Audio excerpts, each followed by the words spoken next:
still worship the God of the gaps. We still call upon God to fill the gaps in our understanding of the human experience. And every day we have a greater scientific understanding of the world around us, and it becomes more difficult to accept ancient beliefs simply on faith, even if we desperately want to. So the question we have to ask ourselves, how do we become modern, science-minded people without losing our faith? And this very question was addressed by the Vatican's Carmelengo in a speech to the College of Cardinals, not in real life, unfortunately, but rather in the first draft of a novel I wrote called Angels and Demons. Thank you.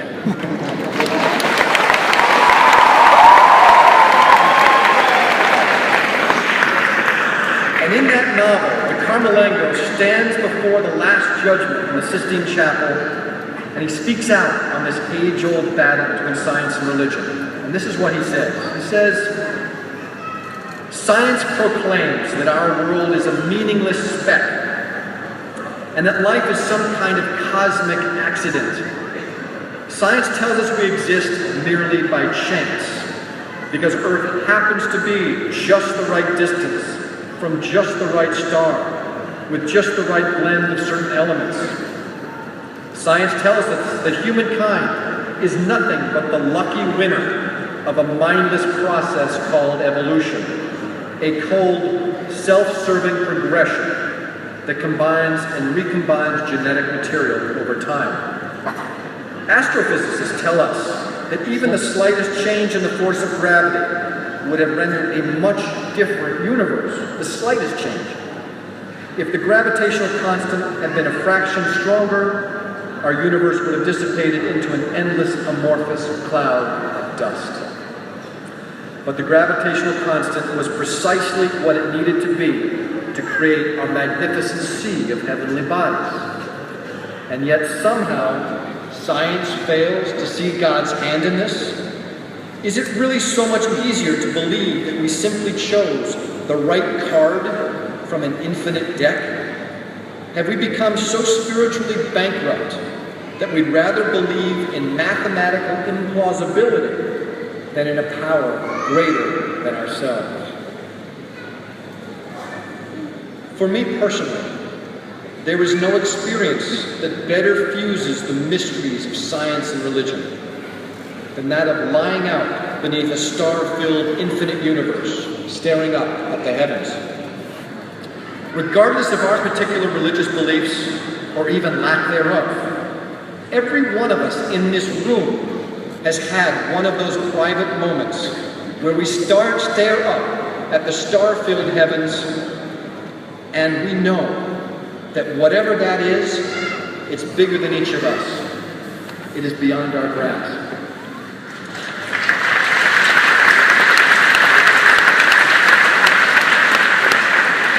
And as each of us lies out there staring at the heavens, knowing that there's something beyond our grasp, in that instant, each one of us senses God, whatever that may be for each of us. And in these mystical moments, our specific culture and faith are irrelevant. Whether we are staring at the stars, or holding a newborn child, or falling in love, or quietly fearing our own mortality, these are universal experiences. So here's the question. If all of us have spiritual experiences that are similar, why are our various religions so different? And the answer is, they are not. The differences arrive when we start using language, when we try to record and share our experiences, when we start reading our metaphors as history, when we attempt to describe a mystical landscape in terms of a concrete architecture.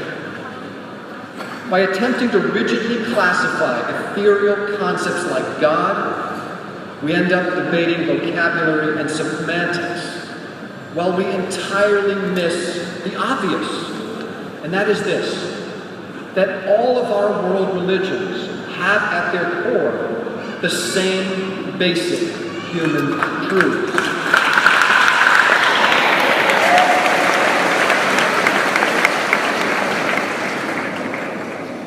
Some of those truths that we all share: kindness is better than cruelty. Creation is better than destruction. And love is better than hate.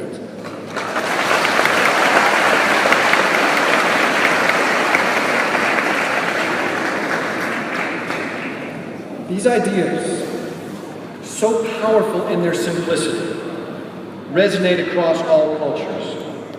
And this week here in Sharjah, I have felt them with particular clarity. Earlier this week, His Highness gave us a tour of the American University in Sharjah. Are you students there? You are very lucky people. As we walked the hallways and met the students, His Highness described the school's philosophy of diversity, tolerance, and understanding.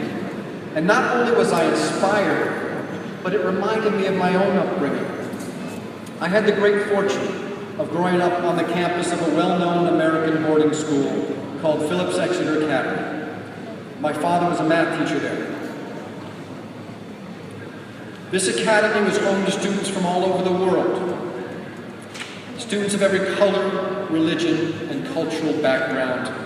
The school's church held services for Christians, Jews, Muslims, Buddhists.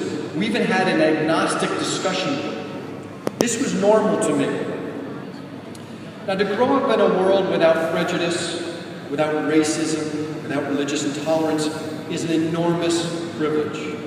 A privilege which, sadly, most people do not enjoy. I got a taste of the alternative when I wrote the Da Vinci Code.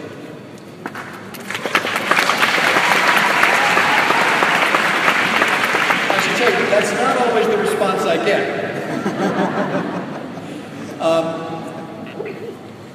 In that novel, fictional characters debate a very simple question. And that question is this: what would it mean for Christianity if Jesus Christ were not literally the Son of God? What if he were simply a man, a mortal prophet? Well, as you can imagine, not everyone thought that was a good question to be asking. About a year after the Da Vinci Code was published, a priest walked up to me on the streets of Boston, and he proclaimed in a very loud voice, "Mr. Brown, I did not like your novel one bit." And before I could figure out how to reply, the priest broke into a big smile, and he added, "But I just had to come over here and thank you." He said, "Every Wednesday night for the past 10 years, I've held Bible study in my office.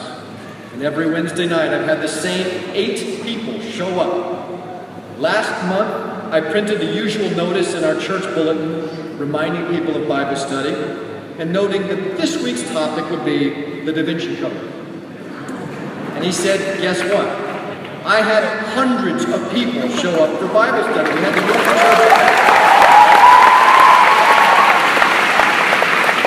He told me he'd been trying to get people interested in this topic for years. He added, talking about a novel is not how he imagined doing it, but he was grateful that the dialogue was happening. On the topic of dialogue, I believe it is our duty as reflective people to spark dialogue, and this is one of the primary reasons I write. People often ask me what it's like to write these novels, and as any author can tell you, writing can be an isolating pursuit. It's a challenging and sometimes very lonely way to spend your life. I'm guessing we have a lot of writers here tonight. Raise your hands. A lot. Okay. I can't quite see you with the lights, but I'm assuming you look depressed. Yeah, you're writers. On the process of writing, George Orwell said, "Writing a book is an exhausting struggle, like a long bout of a painful illness." That's George Orwell. Another famous author, when asked if he enjoyed being a writer, cleverly answered, "I enjoy having written." Pretty good answer. Franz Kafka, the great writer Franz Kafka, was a little bit more direct. He said, writing is utter solitude, the descent into the cold abyss of oneself. You get the message. Writing is not the most fun you've ever had. It's solitary, schizophrenic, filled with demons and doubts, accompanied by the incessant voices of fictional characters who sometimes drown out the voices of the real people in your life. Writers become very strange people when they're writing, and in light of that fact, I would like to share with you now the single truest statement I've ever heard about writers. Here it is. There could be only one existence more miserable than being a writer, and that is being married to a writer.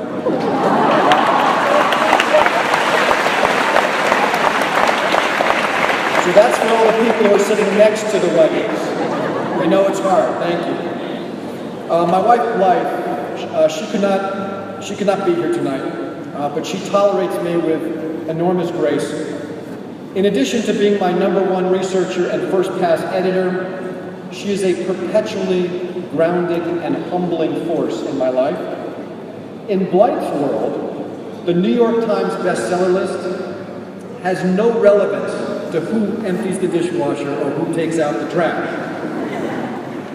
At the height of the Da Vinci Code's popularity, a major news magazine ran the cover story with the big question, does Christianity have anything to fear from Dan Brown? So I felt very influential. I felt very important. So I took this magazine and I put it on my wife's desk so she could see just how important a man she had married. Well, guess what? Later that day, the magazine was back on my desk with one passage highlighted.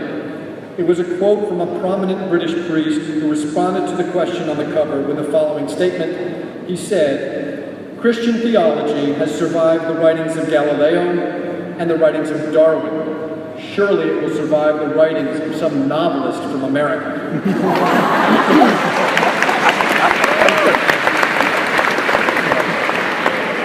I threw the magazine in the trash and took out the trash. I thought I'd talk for a moment about the movie versions of the books. Have a lot of you seen the movies? Yeah. Great. Yeah. At first, I was not entirely convinced that I wanted to make a movie. I love books, as I know all of you do.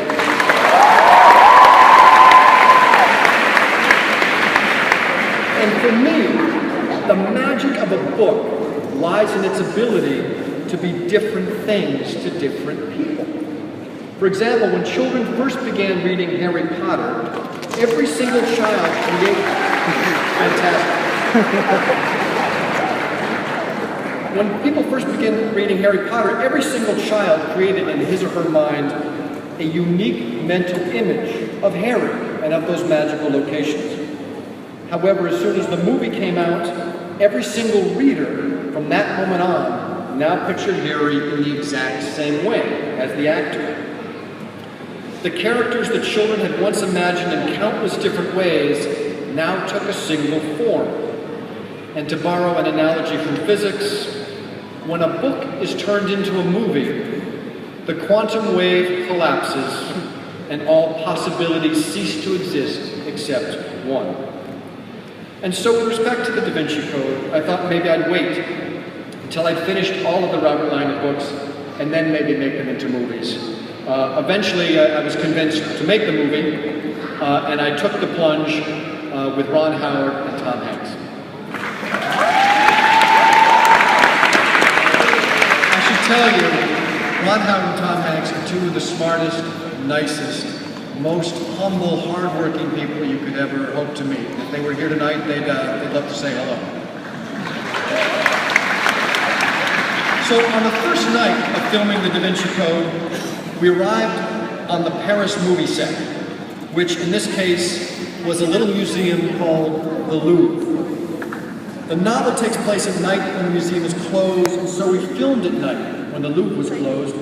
We'd arrive at the museum around 9 p.m. at night.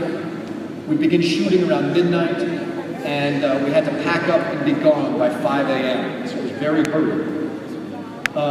So it was on that first night at 3 o'clock in the morning.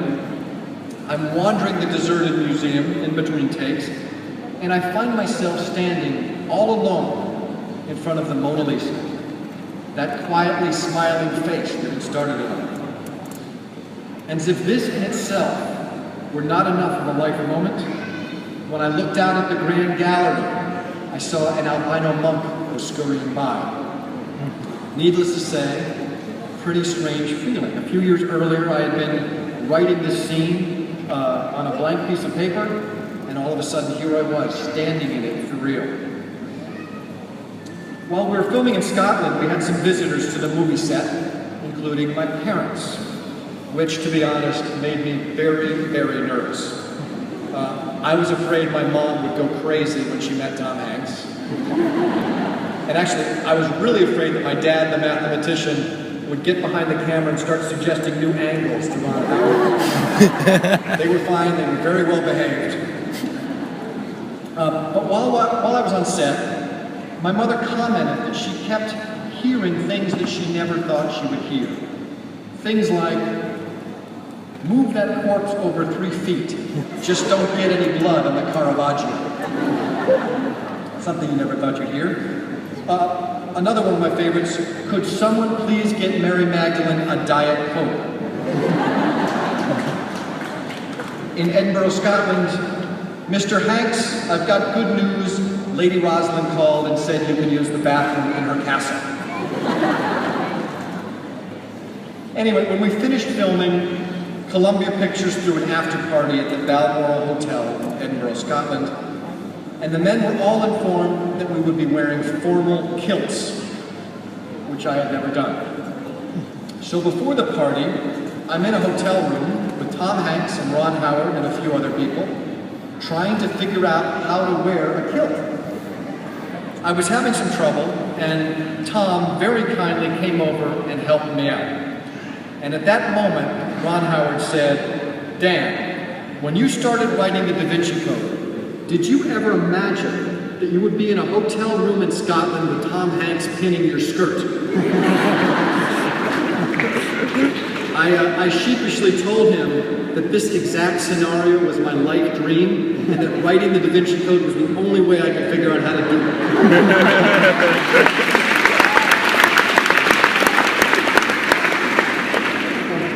I'm going to finish here in about 30 seconds because I want to take your questions and have more of a dialogue. But I want to get serious again for just a moment.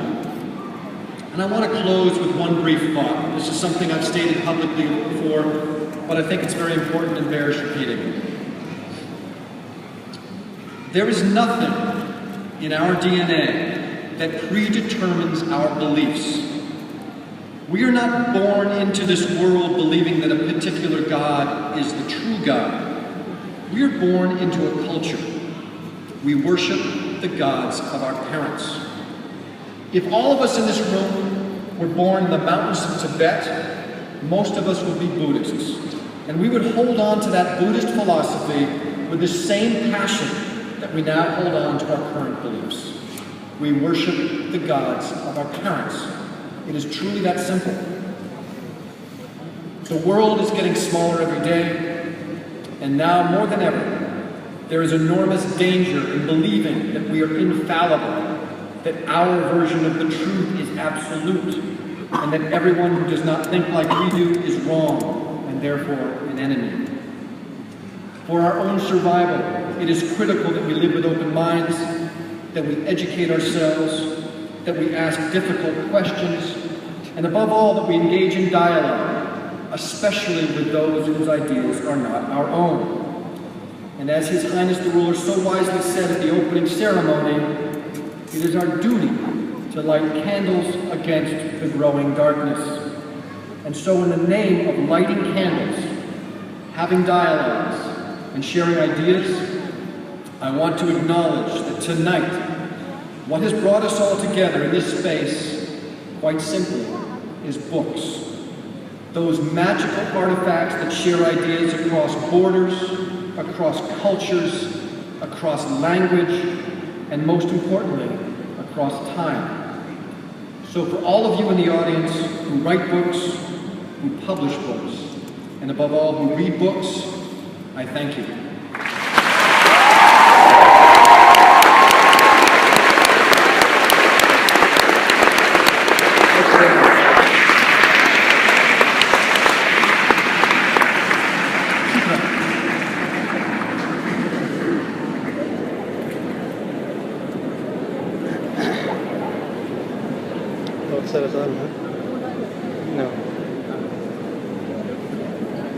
That was